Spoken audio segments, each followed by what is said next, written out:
It's Sunday, and we welcome you in again to Moral Side of the News. We're glad you're with us.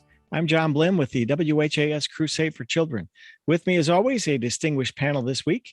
Dr. Jamesetta Ferguson, St. Peter's United Church of Christ and Molo Village CDC. Rabbi Gaylia Rooks, the Temple. Reverend David Harkleroad, South Point Church, New Albany.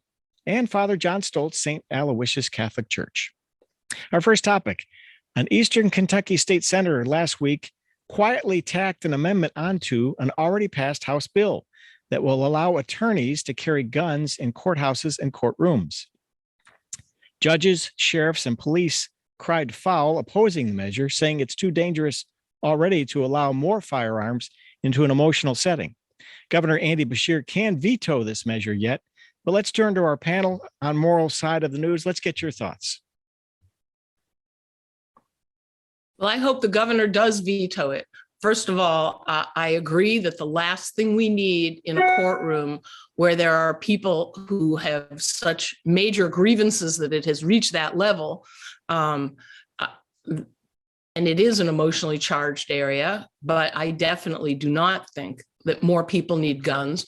And second of all, it was very upsetting to me, and I'm sure others, to find out how this bill was kind of snuck in. I mean, when it was on its own, it was voted down, and then it was kind of amended to another bill, and there was no discussion on it. And I don't think that makes for good laws, even when it's laws I agree with, even though I don't agree with this one. I agree with Gaylia. I think that it is it is an unsafe practice for more people to bring guns into the courtroom. A different, really look at stated, I guess it would be, it's not just more people, it's a different group of people allowed to bring guns into the courtroom, thus bringing in more guns. And unlike sheriffs, I'm not so sure about judges, but police officers, sheriffs are trained in the safe handling of a gun. Their training, I think, is extensive. Here, attorneys could bring them in, and who knows what kind of training they have in terms of the protection of their own firearm, or the use of their firearm. And so I think in the contentious atmosphere of a courtroom already, where it potentially could be very contentious, very emotional, I think it's a bad idea to allow for more guns to be brought in this way. You know, I was really torn on this issue. I had to just personally sort of process how I felt about it because, you know, I think as I thought about what's the moral side of this, I thought about two things. One is people's safety and security. And I will be honest, I think there can be an argument made for either side that more or less guns could lead to safety and security in the courthouse. We could talk about very real situations where armed citizens have saved a lot of lives. And so there's this aspect of people's safety and security. And I don't think we can just fault either side necessarily, whether they want to see more guns or not more guns in the courthouse. You know, people's agency, people's rights, that they should have the right to protect themselves. So it was a hard thing for me to think through. And I think we need to have some respect for people on both sides of this issue. Personally, I think I finally came down to the fact that I think in the courthouse, we probably don't need more guns for security. I think I like the way it is when I enter the courthouse. I feel safe. I feel that others are safe. So that is a zone, a space that I think probably should remain weapon free in that regard. And I don't know as much about the bill, but it does sound like it was kind of slipped in there under the wire, and that was not probably the best way to handle something if they want to get it passed. Well, they tried to get it passed the correct way and it went down, which to me speaks volumes of how inappropriate the way this was handled, and should be vetoed. Well, personally, I'm not a proponent of guns, and I feel like we're moving back to the Wild Wild West, whether it be on the street or in the courtroom. And when I saw the passing of this, it made me think about some of the old Gunsmoke series where they were sitting in the courtroom and then all of a sudden everybody started shooting. And that's what I see in this. And those who are innocent are the ones that end up losing their lives. And so I just have a whole lot of angst with one more opportunity for someone to carry around the gun and to use it. Can I just say, I appreciate that point. Like, we don't want to go back to gunslinging as the law of the land. However, I think, I am a gun enthusiast. I think one of my concerns when we start to limit, with good reason, we say, well, people can't carry guns here, they shouldn't own guns here. We end up in a situation where citizens who have a right to own guns for their protection suddenly are not allowed to. Something that can start in a good place can end in a very bad place. And just to be honest, let's look at Ukraine. There's a group of people who have and ought to have weapons right now. They're using them for something good, to defend their country, to defend their loved ones. And so I think countries can get to a place where they will disarm their citizens when they should not. So it's a tough issue, but we have to be careful, I think, that it can go to a place where we say, well, people don't need to have guns. Citizens don't need to have guns. It's that slippery slope thing. It just is so frustrating to me because you're talking about, apples and basketballs. No one is saying that the citizenry needs to be disarmed. What we're saying is to keep the law the way it is, that only, the bailiffs or the whatever. I'm reminded, I don't know who said this, but the only way to stop a bad person with a gun is to have a good person with a gun, said the person who wants to sell you 2 guns. Yeah, and just to be clear, I wasn't talking about just the bill anymore. I was just broadening that, the more we limit individuals' gun rights, the more we limit our citizens' gun rights. But I agree with you on the bill piece. The more we protect our own citizens. I mean, people who can get guns at gun shows and trade shows and things like that should not and would not be allowed to legally go through the process of what it takes to get a gun. It's just, there's a difference between saying no guns and, gee, let's protect our children at school. Let's protect people in a courthouse. Let's, when and where one needs to have a gun. I mean, you yourself identified as a gun enthusiast. Does that mean you want to be able to carry I'm just asking you personally, that you want to be able to carry one 24/7 anywhere you go? No, not personally. And I agree. I think there need to be limits. It's not everyone can have a gun at all times and places. I just think we have to watch both sides of that we also don't, begin to revoke our citizens' rights to protect themselves and arm themselves. And I think that's where the dialogue around this issue, typically, not only just this issue around guns in the courtroom, but around guns is a complicated one, where I think that there's I think a majority of our populace would find agreement in many places. And a lot of times legislation around gun ownership is sometimes called common sense legislation, common sense ownership, that sort of place where we can balance between the freedoms that we have, freedoms guaranteed by the Constitution, and also its right application for the sense of public safety.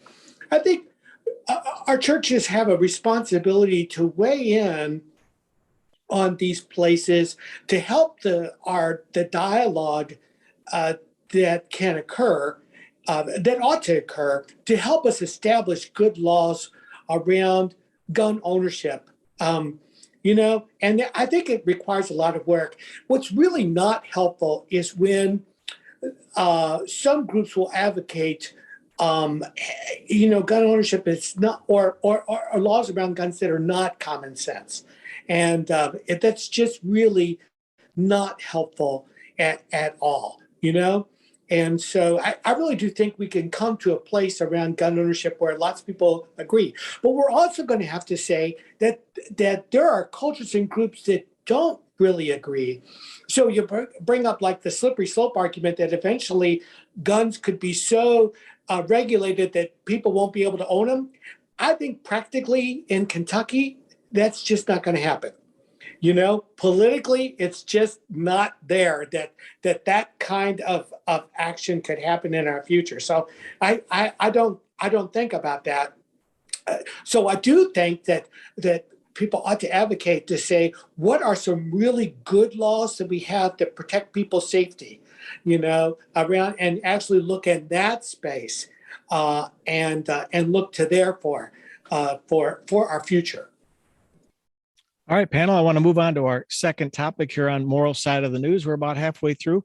The Louisville Metro Police radio system has been updated to delay the public from hearing scanner communications by 15 minutes. A change critics believe is not in the interest of public safety. But Deputy Chief Paul Humphrey said, this isn't about keeping information out. It's about making sure a scene is contained and safe. Panel, other cities have done this to prevent suspects from hearing what officers are saying. So how do you feel about this new idea about delaying communications by 15 minutes by LMPD?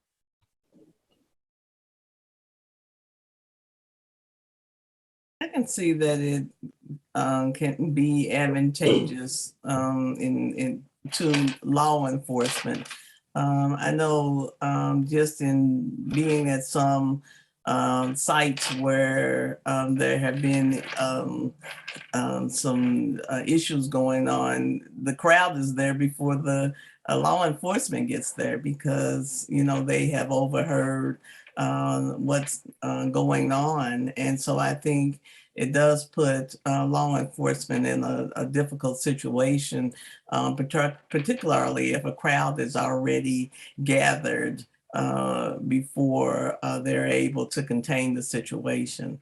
So I see some advantages to that, but I also see the fear that there will not be any transparency in what's going on if there is that delay. So I see both sides. I'm with Jamesetta here too. I can kind of see both sides, and I think where it leads to me is to looking for the results of studies around this, and that is does because I could see it actually affecting police accountability. I could see where there could be times where that occurs.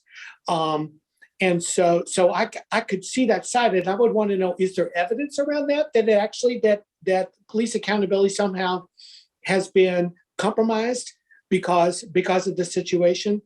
Or the other side, I could also see the whole sense of public safety, like even with what the example that Jamesetta brought out, is that in some way the public knowing about this, about crimes sort of as they happen, does that compromise public safety? Does it tempt the public to go to a crime scene too quickly, or other kinds of ways where this information could be harmful? You know, mm-hmm. So I could see both sides, and I would want to take a look at studies, some objective look to say, what are the results of activities like this? What's the result of doing something like this that could happen? Because in theory, both arguments seem plausible to me. Well, God knows that we do not need less transparency from the police. So this was, I hadn't heard anything about this till I read it in the Career Journal. But I think some good cases were made, obviously, in terms of people rushing to an area to see what's going on, and thrill seekers, or even people who might be concerned about someone there. But it would just hamper the police, their ability to protect the general citizenship, and also possibly interfere with what's going on. I thought the example the Courier Journal gave, when someone drew a gun on a candidate for mayor, that they fled the scene, and he was apprehended within 10 minutes. But if that person had been privy to what the conversations were, and that could happen. You know, people follow the police band radio, that really could make a difference in terms of the fugitive, if you will, knowing what the police is doing and what they're planning and how they're handling the situation. And then the only other thing that no one has mentioned yet is allowing the police to properly inform relatives. I know someone who found out that their father died because someone posted it on Facebook, and that is not the way. It wasn't hard enough that their father died, but the shock and the outrage that's how they found out. I think, and I may be wrong, and I like your, John, I like your suggestion that we study the issue and it's being done in other cities, or maybe we try it for, 6 months or a year and see how it goes. I am assuming in good faith, because I have a great deal of faith, although I have also been called naive and gullible, both of those words. But I am assuming that everything would be on a 15-minute delay, but nothing would be edited out. And there would be total transparency still. Yeah, I have always been shocked that the police radio is open to the public. I'll tell you a quick anecdotal story about privacy. I was once, when I lived in Ohio, I was driving down the street and I was at church the next Sunday, and a member said to me, "What were you doing out front of my house the other day on First Avenue?" And I said, "What?" A police officer was just following me. You know how they run your tags while they're following you? He was just saying, "I'm following this person. I am, what's their background?" Well, that's none of their business. I have nothing to hide, but the whole community doesn't need to know where I'm at and whatever else they're talking about me over the police scanner. So you've got security, you've got privacy, and I think that there can absolutely be checks and balances and transparency without every citizen having active, immediate access to the police's conversation. So I'm shocked this has ever gone on. I've always been shocked by that. And I think that the media or others could have access to this, but it really just makes no sense to me that the average citizen thinks they need to hear what the police are actively in the middle of doing. It just doesn't make sense to me. Yeah, so I would be for it. I agree with you. It makes me wonder, what people would think that this is what you're supposed to do in a normal day, is to, listen to the police band. I don't get that. It makes me wonder about just people in general, just humankind. Why are we at this place where we think that this is okay? This is what we're supposed to do. I don't know. I guess I'm with you. I'm naive and gullible in a lot of instances, because I just don't get it. I had a friend a long time ago, and I would enter his mom's house. That police scanner was going 24/7, and that's what she did, and she loved it. So to each his own, I guess.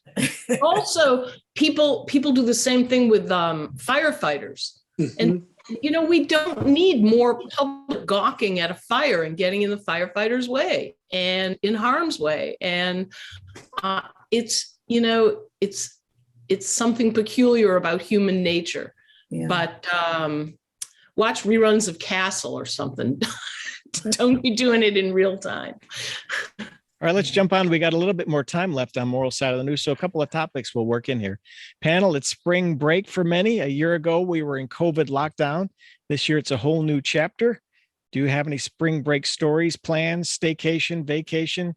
People seem more eager to go. What do you say about traveling on spring break this year? I wish I was traveling on spring break instead of being here at home, stuck at home.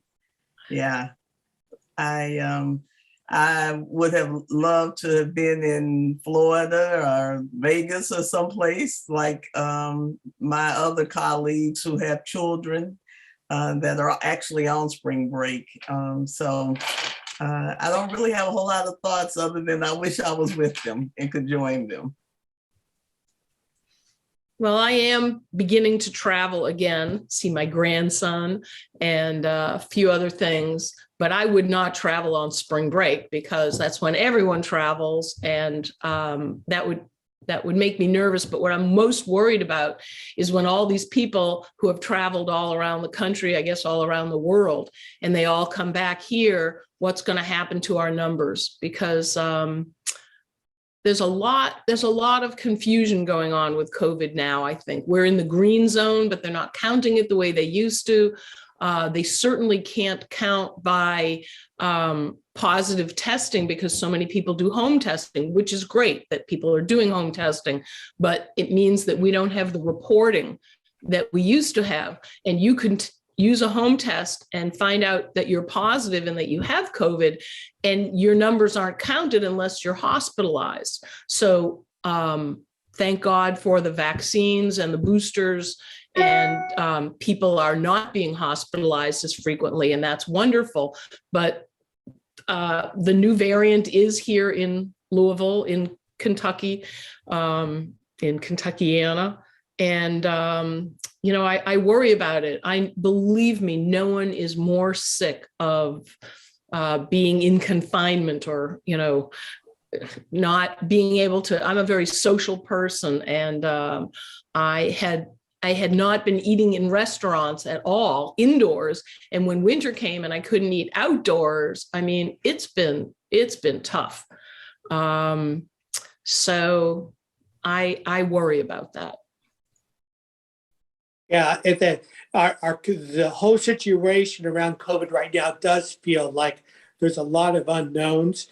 It seems to me that the perception of people, not so much around COVID, but the perception about being in confinement is, I have a sense that a lot of people want to let that go.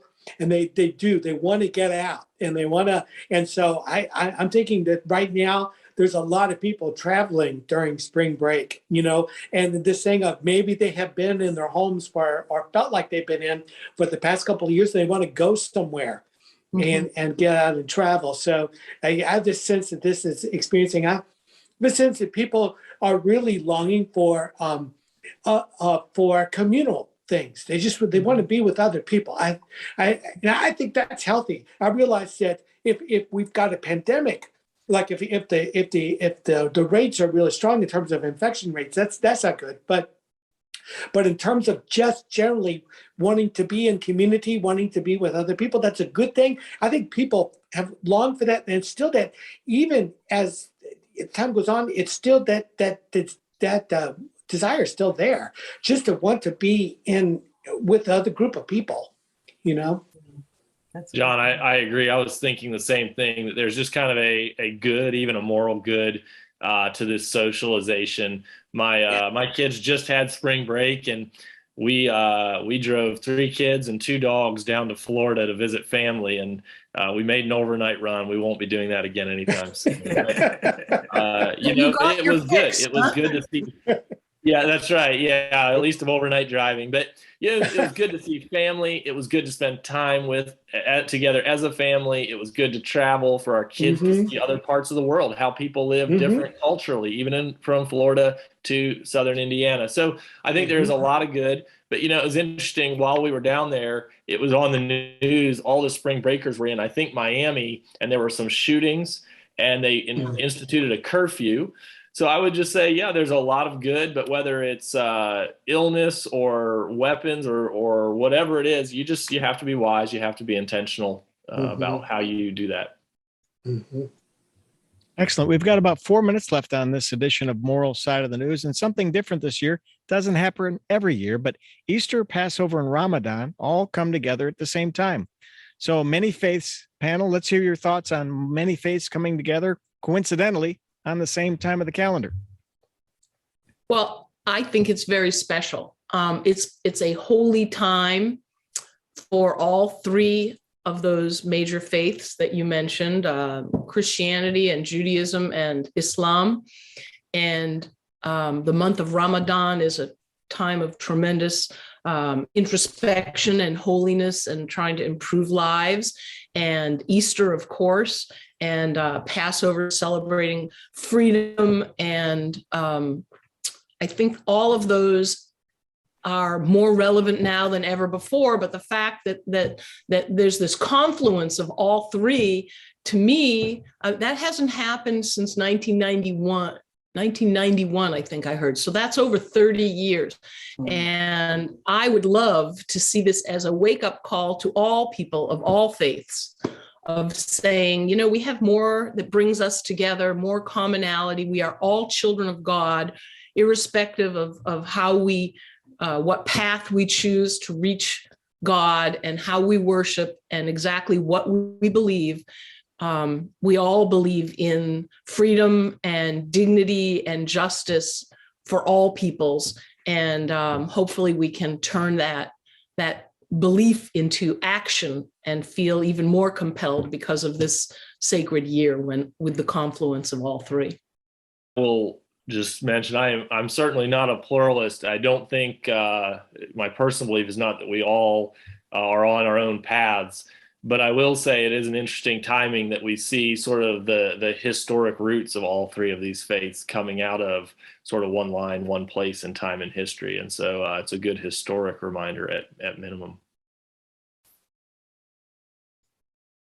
I think when we share in these holy times, even if they mean something different for different groups, that when we share in the time together, just if we just pay attention, say, to this moment, one thing we can say that it can be a moment of learning, which is good for human beings, good for our faith. I think to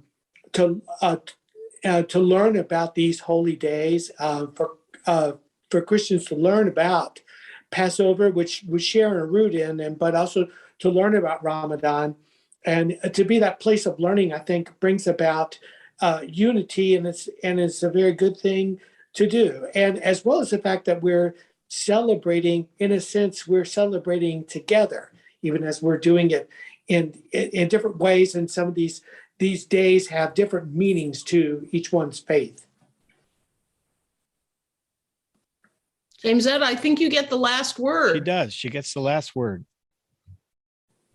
I am just thinking about how neat it is for us to be able to celebrate together. I know there are a lot of events planned here in Louisville during this time where they're bringing the different faiths together. And I think it's important, once again, I think it was said, for us to be educated about each other's faiths, but also, once again, to realize that we're more alike than we are different. I say that a lot, but I think this is the opportunity for us to realize that while we're not pluralists, it doesn't mean that we cannot respect each other's religion. Great. I will have to interrupt you there. The clock on the wall tells me we're out of time on this edition on Moral Side of the News. So thank you, Jamesetta Ferguson, Gaylia Rooks, David Harkleroad, and John Stoltz. Join us again next week for another edition of Moral Side of the News. Thank you, panel.